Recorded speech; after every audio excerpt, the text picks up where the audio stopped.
Good evening to all of you. Welcome to our YouTube channel ठीक है nursing academy.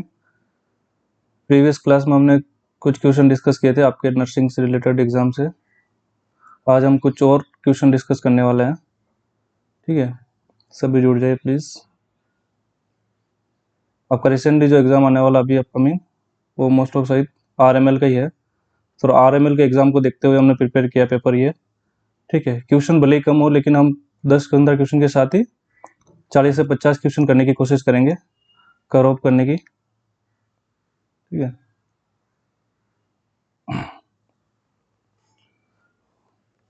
चलो start करते हैं आज का सेशन बिना किसी देरी के।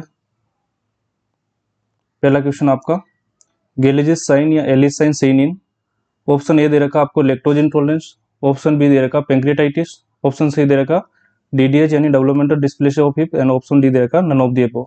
क्वेश्चन पूछ रहा है कि एलिस गेलिस साइन या एलिस साइन किस में देखने को मिलता है।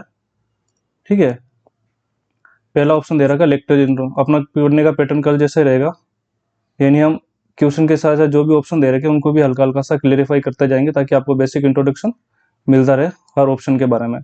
ठीक है, एग्जाम में ये चीज़ें बहुत इंपॉर्टेंट होती है कि आपको चारों ऑप्शन का थोड़ा थोड़ा नॉलेज होना जरूरी, तभी आप राइट आंसर की तरफ पहुंच पाओगे। क्योंकि एग्जामिनर तो आपको कंफ्यूज करेगा लेकिन अपन को कंफ्यूज होना नहीं है। ठीक है, लैक्टोज इंटॉलरेंस। लैक्टोज इंटॉलरेंस क्या होता है आपका, जो बेबी के अंदर लैक्टोज शुगर डाइजेस्ट नहीं हो पाती, क्या होती, डाइजेस्ट नहीं हो पाती, उसको हम बोलते हैं लैक्टोज इंटॉलरेंस। क्यों नहीं हो पाती, लैक्टोज शुगर को डाइजेस्ट करने की जरूरत पड़ती है लैक्टेज एंजाइम की। ठीक है, तो बॉडी में क्या हो जाएगी, deficiency of lactase enzyme, lactase enzyme. ठीक है, लैक्टेज का क्या काम रहता है, लैक्टोज को आपके ग्लूकोज और ग्लेक्टोज में कन्वर्ट करता है। किसमें कन्वर्ट करता है, ग्लूकोज एंड प्लस गैलेक्टोज।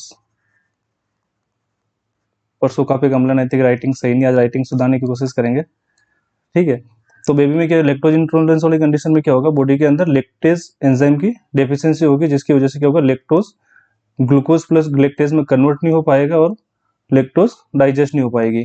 ठीक है, सिम्टम में क्या क्या आ सकते हैं बच्चे में, बेबी में, उसको डायरिया हो सकता है, पेन हो सकता है, और स्पेशली कब होगा, जब एब्नॉर्मल पेन वगैरह हो सकता है, फ्लैटुलेंस या गैस वगैरह बन सकती है बेबी में। स्पेशली कब होता, आफ्टर फीडिंग। कब होगा, आफ्टर फीडिंग। जब भी बच्चे को आप दूध पिलाओगे तो बच्चे में ये सारे सिम्टम देखने को मिल सकते हैं। ठीक है, इसके मैनेजमेंट की बात करें तो अपन क्या करेंगे, बाहर से लैक्टेज एंजाइम की टेबलेट देंगे, लैक्टेज एंजाइम देंगे। ठीक है, और जो भी मिल्क प्रोडक्ट वगैरह है, मिल्क है, इसको अवॉइड करेंगे। अब मिल्क को अवॉइड करोगे तो उसमें क्या हो सकता है, इसके साथ और क्या ध्यान रखना अपन को, कैल्शियम और विटामिन डी की सप्लीमेंट अपन को बाहर से देनी होगी, क्योंकि बेबी को अगर दूध वगैरह नहीं देंगे तो पूर बोन ग्रोथ होने के चांस रहेंगे, कैल्शियम और विटामिन डी की डेफिशिएंसी हो सकती है। ऑप्शन बी देगा और कब है, पेंक्रियाटाइटिस। ठीक है, पेंक्रियाटाइटिस तो बहुत नॉर्मल टर्म है जो आपको पता होगा, inflammation of pancreas, inflammation of pancreas. ठीक है, ऑप्शन सी दे रखा आपका डेवलपमेंटल डिस्प्लेसिया ऑफ हिप। मुझे लग रहा है आप राइट आंसर तक पहुंच गए होंगे। ठीक है, इसका राइट आंसर होगा आपका सी। थोड़ा सा DDH के बारे में डिस्कस कर लेते हैं। DDH ये बहुत इंपॉर्टेंट एक टॉपिक है आपके एग्जाम पॉइंट ऑफ व्यू से। ये क्या होता है, डेवलपमेंटल डिस्प्लेसिया ऑफ हिप। ये भी एक तरह का पहले point by point upon discuss करेंगे। ये क्या है, कंजेनाइटल एबनॉर्मलिटी है। कौन सी है, कंजेनाइटल एबनॉर्मलिटी है। इसमें क्या होगा, फीमर का जो हेड है, मान लो ये आपके फीमर बोन है, ठीक है, और ये है आपका एस्टेब्यूलम। ठीक है, ये इसके अंदर प्रॉपर फिट नहीं हो पाएगा या लूज टाइप रहेगा। ठीक है, तो इस कंडीशन में क्या होगा, बच्चे की जो एक्सट्रीमिटी है वो शॉर्ट हो सकती है और सही से अलाइनमेंट नहीं होगा उसका। ठीक है, इसको आप डायग्नोज कैसे करोगे, फिजिकल एग्जामिनेशन के थ्रू आप डायग्नोज कर सकते हैं, फिजिकल एग्जामिनेशन। इसमें कुछ साइन वगैरह देखने को मिलते हैं जो क्वेश्चन के अंदर ही दे रखा है। पहला ही आपके एलिस साइन। ठीक है, एलिस साइन, एलिस साइन है, गेलेजिस साइन। इसमें क्या होता है कि जो बेबी की एक्सट्रीमिटी है लोअर लिम्ब की वो एक लिम्ब क्या होगा, शॉर्ट होगा, शॉर्टनेस ऑफ अफेक्टेड लिम्ब, ठीक है, जो अफेक्टेड लिम्ब होगा वो compare to other limb short होगा। मान लो ये बेबी सो रहा है, ठीक है, ये दोनों उसके पैर, तो अपन कैसे करेंगे, बेबी को पहले सुपाइन पोजीशन देंगे, इसको टेस्ट कैसे करेंगे वो बता रहा हूँ। बेबी को सुपाइन पोजीशन देंगे, दोनों नी एंड थाई या हिप को, हिप को क्या करेंगे, थाई को क्या करेंगे अपन फ्लेक्स करेंगे, फ्लेक्स करेंगे, फ्लेक्स करेंगे तो क्या करेंगे, नी का दोनों को, मान लो ये इसकी दोनों नी है, ठीक है, तो इसका अलाइनमेंट देखेंगे कि कौन सी एक नी शॉर्ट होगी तो वो कौन सा साइन होगा, आपके एली साइन या गेलेजी साइन। इसके अलावा दो साइन और देखने को मिलते हैं जो भी इंपॉर्टेंट है, ओर्टेलिनी साइन और बार्लो साइन, ठीक है, ये दो साइन जो हम आगे डिस्कस करेंगे इनके बारे में जब इंडिविजुअल टॉपिक आपको पढ़ाएंगे। इसके अगर मैनेजमेंट की बात करें, इसका मैनेजमेंट के बारे में थोड़ा सा बता देता हूं आपको।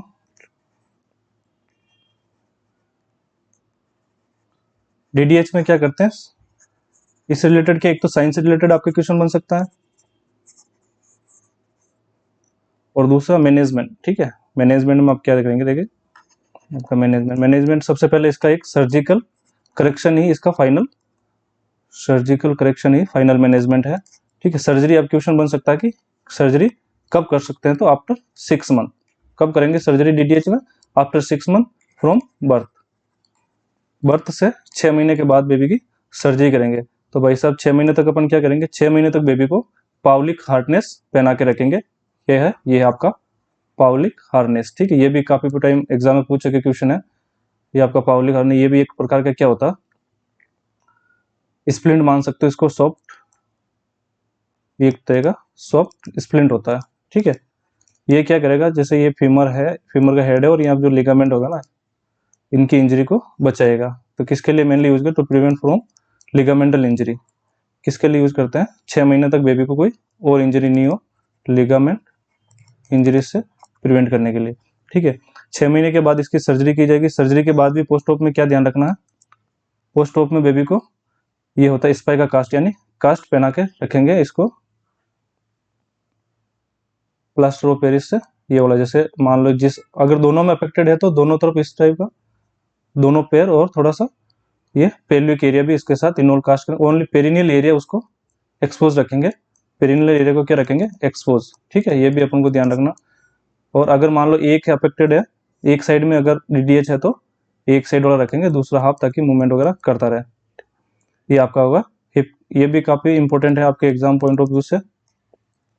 नेक्स्ट क्वेश्चन की तरफ बढ़ते हैं, तो इसका आपका राइट आंसर क्या होगा, गेली साइन का किसमें देखने को मिलेगा, DDH, developmental dysplasia of hip के अंदर। नेक्स्ट क्वेश्चन देखिए, a mother come in OPD with her 2 month old baby, doctor find out that the baby have the cleft lip, cleft lip से रिलेटेड क्वेश्चन है, what doctor will advise to the mother regarding surgery.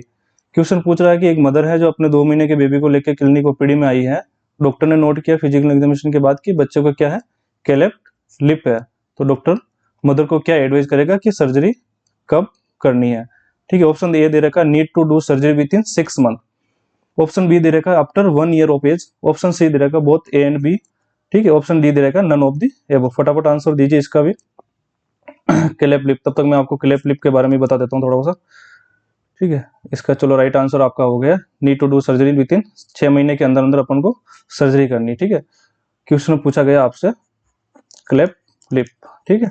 Same like DDH, ये भी क्या है, congenital abnormality है, congenital abnormality है, ठीक है। इस कंडीशन में क्या होगा, जो बेबी का लिप है, लिप के जो सॉफ्ट टिश्यू है, soft tissue will not fuse properly, ठीक है। एम्ब्रियोनिक ड्यूरिंग एम्ब्रियोनिक डेवलपमेंट, ठीक है, एम्ब्रियोनिक डेवलपमेंट।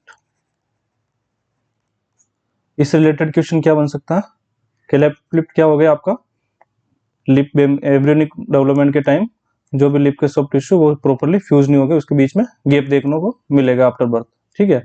इसका क्वेश्चन एक तो जो आपको प्रीवियस क्वेश्चन दे रखा है, इसकी सर्जरी कब करेंगे, तो विद इन 6 month, कब करेंगे, 6 month के अंदर अंदर, ठीक है। दूसरा आपका क्या क्वेश्चन बन सकता है इससे रिलेटेड,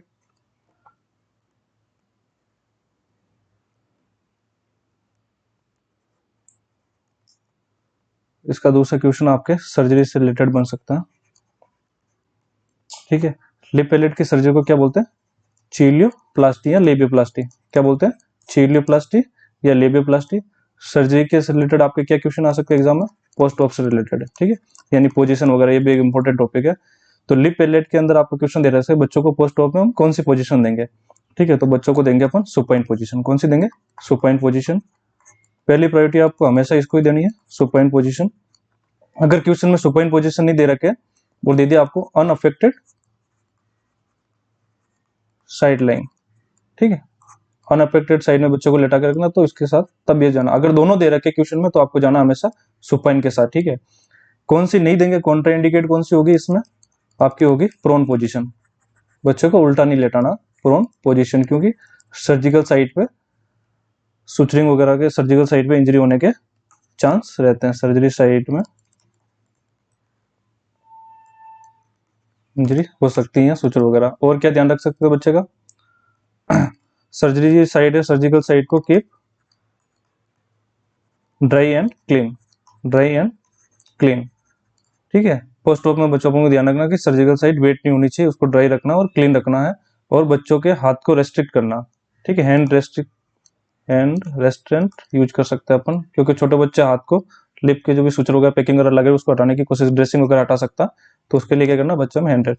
ये आपका हो गया सेकेंड क्वेश्चन। ठीक है, इसका राइट आंसर हो गया आपके need to do surgery within 6 month. ठीक है, option 3, a infant diagnose with cleft palate, what is the best time for palatoplasty. ठीक है, एक तो हो गया क्लेप लिप, अब आ गया क्लेप पैलेट। अच्छा क्वेश्चन है, ये भी काफी टाइम रिपीट होता है आपके एग्जाम में। ऑप्शन ए दे रखा 0 से 6 मंथ, ऑप्शन बी रहेगा 6 to 12 मंथ, ऑप्शन सी दे रखा 12 month to 18 month, and option D रहेगा after 2 month. Cleft lip palate क्या होता है, ये भी एक तरह का कंजेनाइटल अबनॉर्मलिटी होती है। इसमें क्या होता है, आपका जो भी हार्ड पैलेट है, क्या होता, हार्ड पैलेट वो प्रॉपरली फ्यूज नहीं हो पाता, उसके अंदर केप देखने को मिलता है, ओपनिंग रह जाती है during the development of the embryonic period. During embryonic period के डेवलपमेंट के टाइम जब भी आपका हार्ड पैलेट है माउथ के अंदर, जो ये वाला एरिया जिसको हम हिंदी में बोलते हैं तलवा वगैरह, वो उसमें आपको गेप देखने को मिलता है। इसकी सर्जरी को बोलते हैं पैलेटोप्लास्टी। ठीक है, इसकी सर्जरी कब करेंगे, फटाफट आंसर दीजिए। 0 to 6 मंथ, 6 to 12 मंथ, या 12 to 18 मंथ, या आफ्टर 2 ईयर। इसका राइट आंसर आपका होगा ऑप्शन सी, 12 से 18 महीने। ठीक है, वैसे अगर देखें तो 6 महीने से लगाकर आप 24 मंथ तक सर्जरी कर सकते हैं, लेकिन आपको एवरेज पूछा है तो यानी राइट आंसर आपका हमेशा ऑप्शन में ये रहेगा 12 से 18 महीने तक। ठीक है, पैलेटोप्लास्टी में सेम वो ध्यान रखना आपको। ठीक है, पोजीशन देनी है, सुपाइन में रखना पेशेंट को। इसमें क्या स्पेशल ध्यान, पोस्ट ऑप के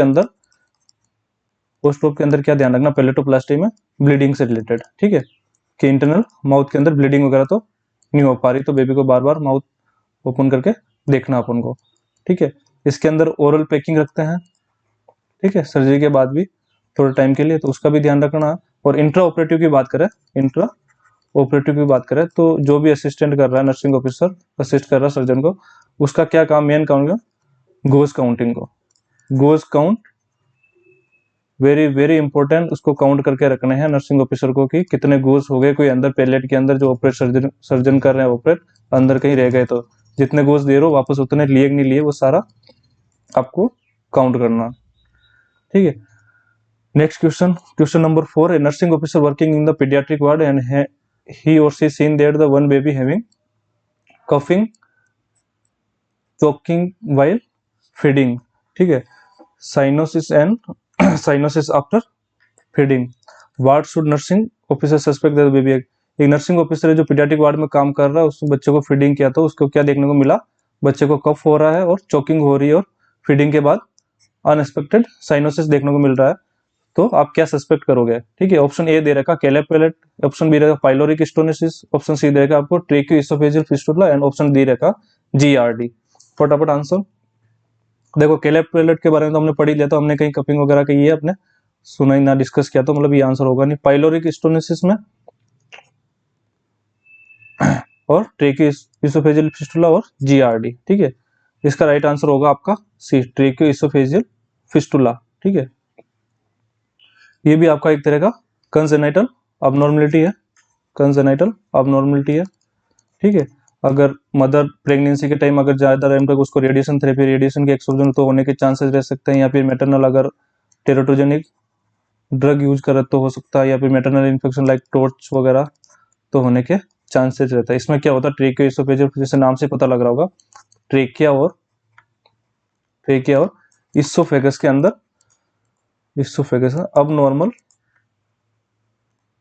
ओपनिंग बोल सकते हैं, कनेक्शन देखने को मिलता है, उसको बोलते हैं ट्रेकियो इसोफेजियल फिस्टुला।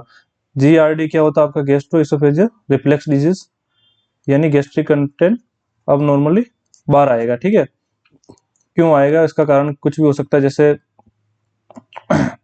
एब्डोमिनल प्रेशर अगर बढ़ गया हो, एब्डोमिनल प्रेशर बढ़ गया हो, या फिर सिस्टिक फाइब्रोसिस में देखने को मिलता है जिसमें म्यूकस वगैरह थिक होता है तो भी देखने को मिलता है। या भी जो इसोफेजियल स्फिंक्टर है वो सही से क्लोज नहीं हो रहा तो भी हार्ट बर्न वगैरह, गैस्ट्रिक कंटेंट रिगर्जिटेट हो जाता है, वापस बैक फ्लो आता है।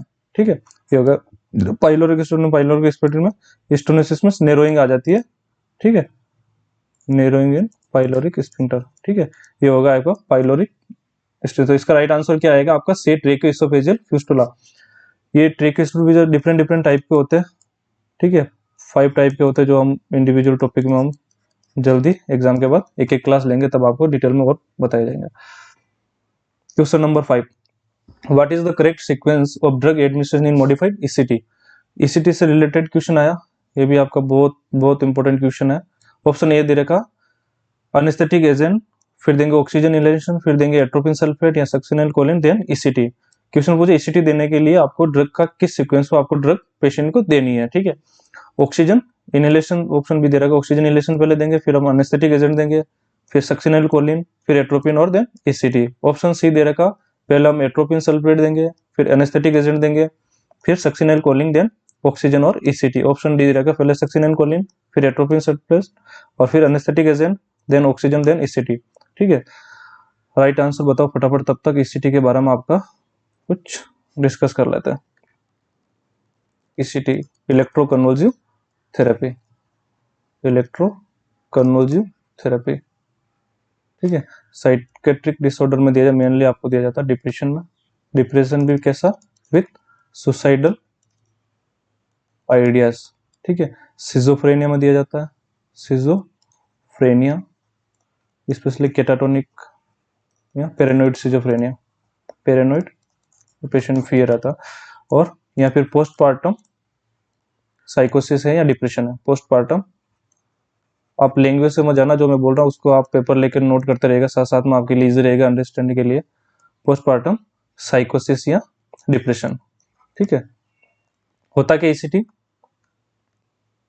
पेशेंट के अंदर इलेक्ट्रिक करंट पास किया जाता, इलेक्ट्रिक करंट यानी शॉक दिया जाता पेशेंट को, फॉर फ्रैक्शन ऑफ टाइम, यानी बहुत कम समय के लिए, यानी 1 सेकंड से भी कम टाइम के लिए, fraction of time electric current pass किया जाता। कैसे किया जाता, इलेक्ट्रोड के द्वारा। कैसे, इलेक्ट्रोड के द्वारा। यूनिपोलर भी होता है और बाइपोलर भी होता है। बाइपोलर में क्या, आपके दोनों इस वाले पार्ट में इलेक्ट्रोड लगा के इलेक्ट्रिक करंट 1 सेकंड से भी कम टाइम के लिए पास किया जाता है। करंट का वोल्टेज कितना होगा, ये आपके क्वेश्चन बन सकता है, तो आपका होना चाहिए 110 वोल्ट का करंट हम इस ईसीटी में देता है साइकेट्रिस्ट।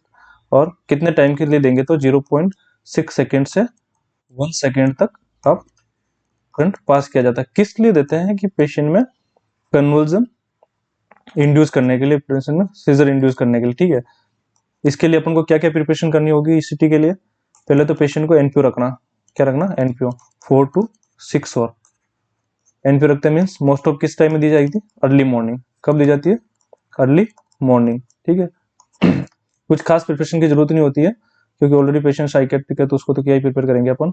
मेनली पेशेंट को रखना होता है एनपीओ। एनपीओ किस लिए, ताकि ईसीटी जो भी एनेस्थेटिक वगैरह एजेंट दे रहे हो, तो गैस्ट्रिक कंटेंट बाहर आके मसल रिलैक्सेशन वगैरह देते, तो एस्पिरेशन से बचाने के लिए। ठीक है, मेनली। अब आता है ड्रग का सीक्वेंस आपका। ईसीटी देंगे कैसे, सबसे पहले हम देंगे पेशेंट को एट्रोपिन सल्फेट। कौन सा देंगे, एट्रोपिन सल्फेट। एट्रोपिन सल्फेट आपका एक क्या है, एंटी कोलिनर्जिक है, जो आपके सिक्रेशन वगैरह को कम करता है, एंटी कोलिनर्जिक ड्रग है। इसकी डोज कितनी रहेगी आपको, 0.6 mg से लगाकर 1 mg तक हम दे सकते हैं। कब देंगे इसको, 30 मिनट बिफोर ईसीटी। ईसीटी देने से 30 मिनट पहले पेशेंट को क्या देंगे, एट्रोपिन सल्फेट का इंजेक्शन देंगे। कैसे देंगे, आईवी देंगे। देखिए आपके बहुत सारे क्वेश्चन प्रिपेयर हो रहे हैं, तो आप अपना सेंस ऑफ ह्यूमर यूज करना कि कौन कौन से क्वेश्चन टॉपिक से पूछ सकता है एग्जामिनर। एग्जामिनर आपको कंफ्यूज करने की कोशिश करेगा, बट अपन को कंफ्यूज बिल्कुल होना नहीं है, ठीक है। वो आपको क्वेश्चन में घुमाएगा, सेम ऑप्शन देगा, लेकिन अपन को घूमना नहीं। घूमना कब है, सिलेक्शन के बाद, ठीक है, वो भी किसी और के साथ, ठीक है। जो अभी घूम रहे हैं ना एग्जाम से पहले, 9 तारीख से पहले अगर किसी के साथ घूम भी रहे हो तो बंद कर देना। एट्रोपिन सल्फेट देंगे पहले, एंटीकोलिनर्जिक ड्रग होती है, जो 0.6 mg से 1 mg हम देंगे 30 मिनट बिफोर गिविंग ईसीटी, ठीक है। फिर आपका देंगे थायोपेंटेन सोडियम, या फिर अनेस्थेटिक एजेंट। कौन सा देंगे, अनेस्थेटिक एजेंट। अनेस्थेटिक एजेंट किस लिए देते हैं, पेशेंट को एंग्जाइटी कम करने के लिए।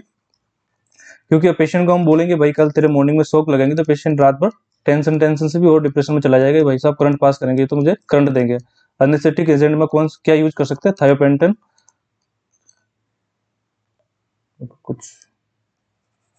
यहां से बता देता हूं आपको, सही से इजी रहेगा अंडरस्टैंडिंग। पेपर लेके नोट करते रहना साथ साथ में, ठीक है।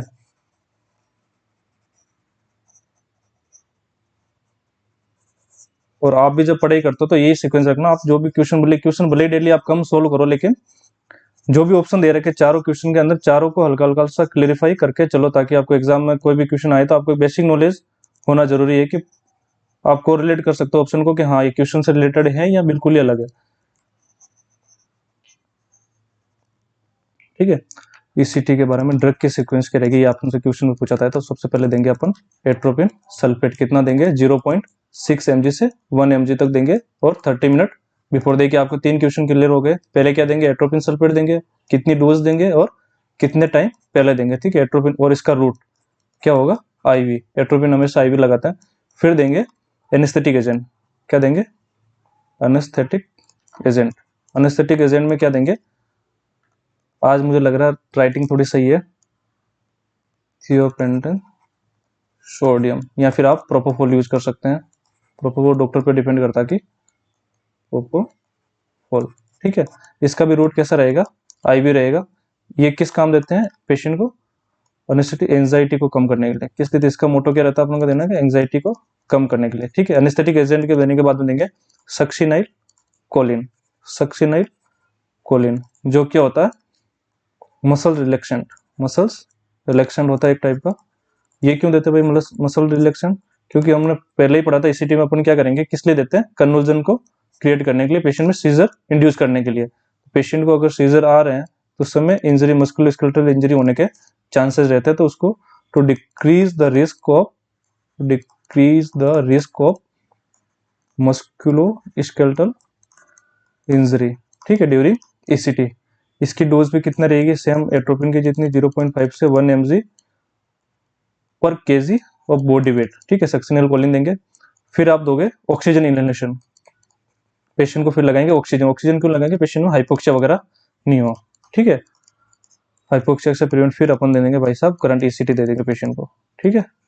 ईसीटी को भी हम डिटेल में पढ़ेंगे थोड़े टाइम बाद, जब इंडिविजुअल टॉपिक आपके साथ लेके आएंगे एक्सप्लेनेशन के साथ, तब और अच्छे से क्लियर करेंगे। बट अब एग्जाम का टाइम है तो आप ओनली क्वेश्चन पे ज्यादा फोकस करोगे और हल्का हल्का सा बेसिक नॉलेज, ठीक है। तो अपन का ऑप्शन का क्वेश्चन में क्या दे रखा, ये दे रखा आपको ऑप्शन सी।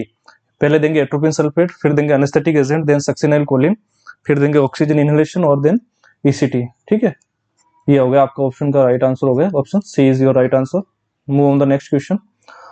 अगला क्वेश्चन पूछ रहा है which disease is not caused by needle stick injury. आप हॉस्पिटल में काम कर रहे हो, नीडल स्टिक इंजरी होने के बहुत ज्यादा चांसेस रहते हैं, तो आपकी कौन नीडल स्टिक इंजरी से कौन कौन सी बीमारी हो सकती है और कौन सी नहीं हो सकती। क्वेश्चन पूछा कौन सी नहीं होगी, हेपेटाइटिस बी ऑप्शन है, ऑप्शन बी दे रखा हेपेटाइटिस सी, ऑप्शन सी दे रखा HIV, ऑप्शन डी ई। फटाफट आंसर दीजिए, बहुत इजी क्वेश्चन है। देखिए ये तीनों ऑप्शन ए बी और C, HIV, hepatitis C, hepatitis B, ये नीडल स्टिक इंजरी होने से हो सकते हैं। ब्लड के कॉन्टेक्ट से आपके चांसेस है कि आपको ये बीमारी हो सकती है। तो इसका राइट आंसर आएगा हेपेटाइटिस सी, इसका, क्योंकि इसका रूट भी रहता फिको और रूट रहता हेपेटाइटिस सी का फैलने का। सो इसका राइट आंसर होगा आपका D. Move on the next question, right answer E. अगला question, what should be done if there is a plaster cast on आप। एक पेशेंट है या मरीज है, उसके हाथ पे प्लास्टर कास्ट लगा रखा है, ठीक है, प्लास्टर लगा रखा है, तो अपन को किस किस चीज का ध्यान रखना, ठीक है। सबसे पहले ऑप्शन प्रायोरिटी वाइज क्वेश्चन है। सबसे पहले चेक द मोबिलाइजेशन, सेकंड है check the pulse and C दे रखा, check the colour and D दे रखा। किसका कलर करोगे, बॉडी की स्किन का, ठीक है, जो भी एक्सपोज पार्ट है उसका। एंड डी है डिफिकल्ट टू होल्ड। देखिए प्रायोरिटी वाइज आपको एलिमिनेट कैसे करेंगे, जैसे चेक द मोबिलाइजेशन, पेशेंट का जिस पार्ट में, मान लीजिए ये मेरा हाथ है, ठीक है, ये एल्बो है, डॉक्टर स्प्लिन लगाना चाह रहा है यहाँ से यहाँ आगे आगे, ठीक है, एल्बो से आगे वाला में, ठीक है।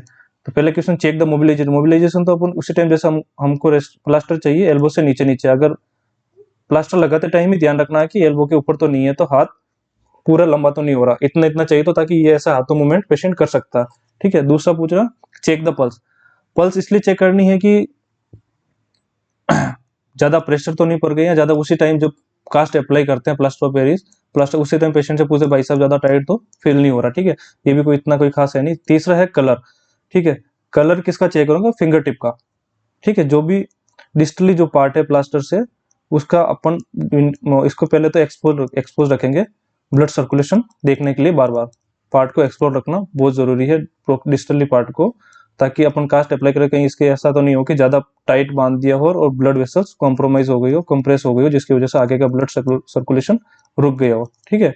तो पेशेंट में पेन या नेक्रोसिस होने के चांसेस रहते हैं।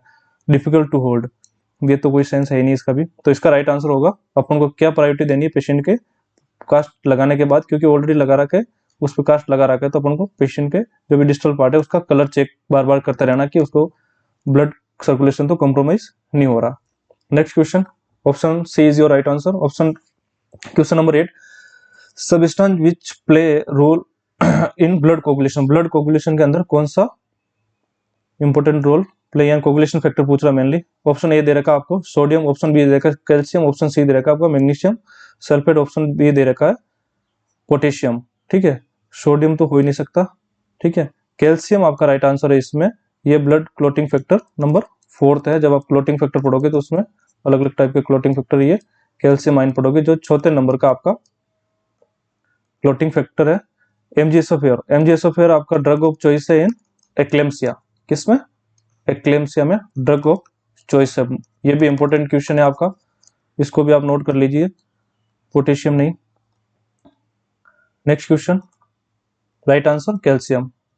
Dengue disease is caused by, dengue आपका किससे होता है, ये बैक्टीरियल डिजीज है या प्रोटोजोअल है, फंगाई से कोज होती है, वायरस से होती है। फटाफट आंसर दीजिए इसका, बहुत कंफ्यूजन वाला क्वेश्चन है ये, क्योंकि डेंगू तो ऐसा लगता है ना मच्छर से फैलता है, तो ये होगा आपका डेंगू। डेंगू के बारे में हल्का सा आपका डिस्कस कर ही लेते हैं साथ में।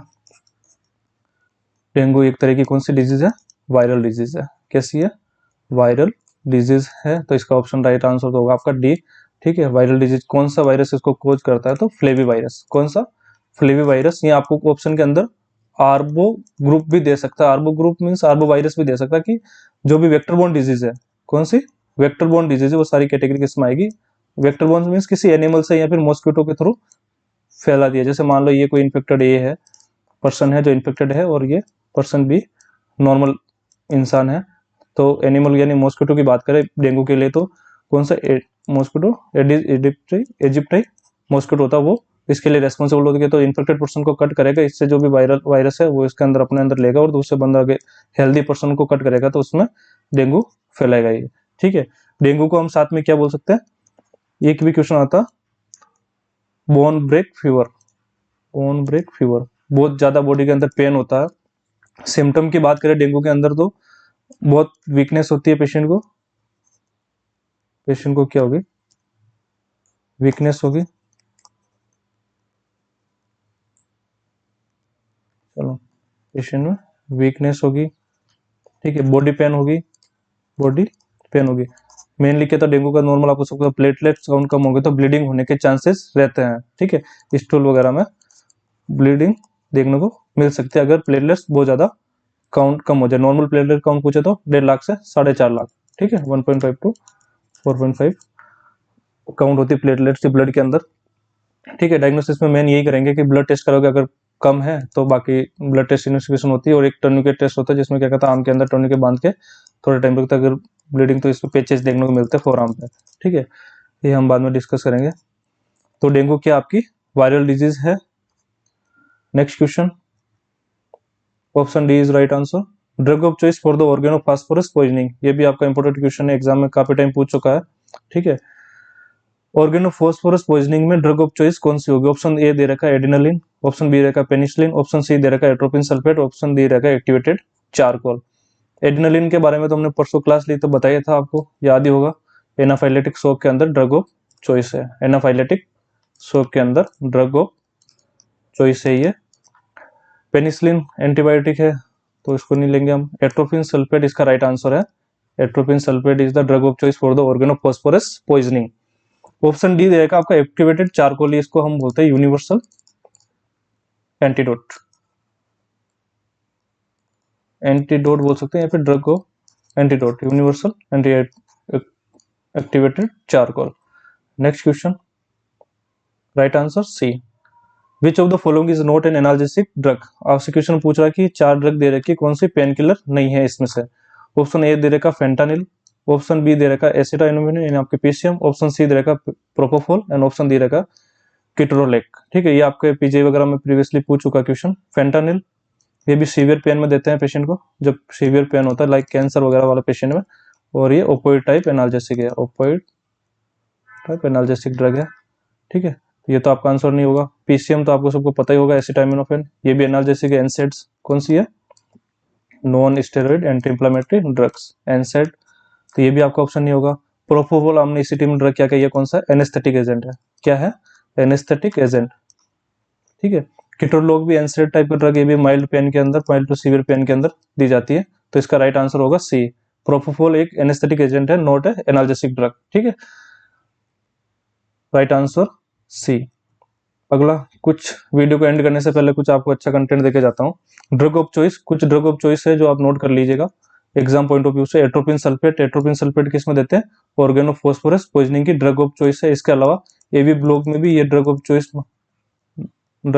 है, ठीक है। इसका क्वेश्चन पढ़ा है, न्यूस्टिगमिन, माइस्थेनिया ग्रेविस में ड्रग ऑफ चॉइस क्या है, न्यूस्टिगमिन, न्यूस्टिगमिन प्लस एट्रोपिन, ये कोबरा बाइट के अंदर ड्रग ऑफ चॉइस है। फिजोस्टिगमिन, एट्रोपिन की अगर ओवरडोज हो जाए तो अपन क्या देंगे, फिजोस्टिगमिन। एट्रोपिन के ओवरडोज मान लो मोस्टली कैथ लैब के अंदर ईपीएस प्रोड्यूसर होता है, इलेक्ट्रोफिजियोलॉजी स्टडी, उसमें क्या बार बार कार्डियोलॉजिस्ट क्या देता है, एट्रोपिन देता पेशेंट को, उस वाली कंडीशन में ओवरडोज होने के चांसेस रहता है, तो उसमें क्या देंगे, फिजोस्टिगमिन। हायोसिन, इन सब का रूट कौन सा होगा, ड्रग को देने का आईवी रहेगा आपका, क्या रहेगा, आईवी, ठीक है। Hyoscine, motion sickness, motion sickness की ड्रग ऑफ कौन सी है, हायोसिन। आईडी पेचेज लगा देंगे फोर आर्म पे, यहाँ पे फोर आर्म पे नहीं, आर्म पे, और बार बार ये ड्रग रिलीज करती रहेगी। और डोपामिन कौन सा है, डोपामिन हमने परसों ही पढ़ा था, कार्डियोजेनिक शॉक का ड्रग ऑफ चॉइस क्या है, डोपामिन। एड्रेनालिन भी हमने देखा था, एनाफाइलेटिक शॉक का ड्रग ऑफ चॉइस है। Salbutamol, acute attack of asthma, अगर अस्थमा का एक्यूट अटैक है पेशेंट में तो हम उस कंडीशन में दे देंगे साल्ब्यूटामोल, ठीक है, salbutamol. Lignocaine, ventricular tachycardia, VT के अंदर क्या देता है drug of choice, lignocaine. Specially अगर बात करें वीटी की, तो अगर अपन पेशेंट को अगर डिजोक्शन वगैरह की वजह से अगर वीटी हो रहा है, डिजोक्शन किसी पेशेंट को दे रहा है, डिजोक्शन इंड्यूस अगर वीटी है, तो ड्रग ऑफ चॉइस क्या रहेगी, लिग्नोकेन। एमजीएसओ4 भी मैंने बताया था, एक्लेम्सी के अंदर एमजीएसओ4 ड्रग ऑफ चॉइस है, ठीक है। आशा करता हूं आपको वीडियो अच्छा लगा होगा। Thank you for watching.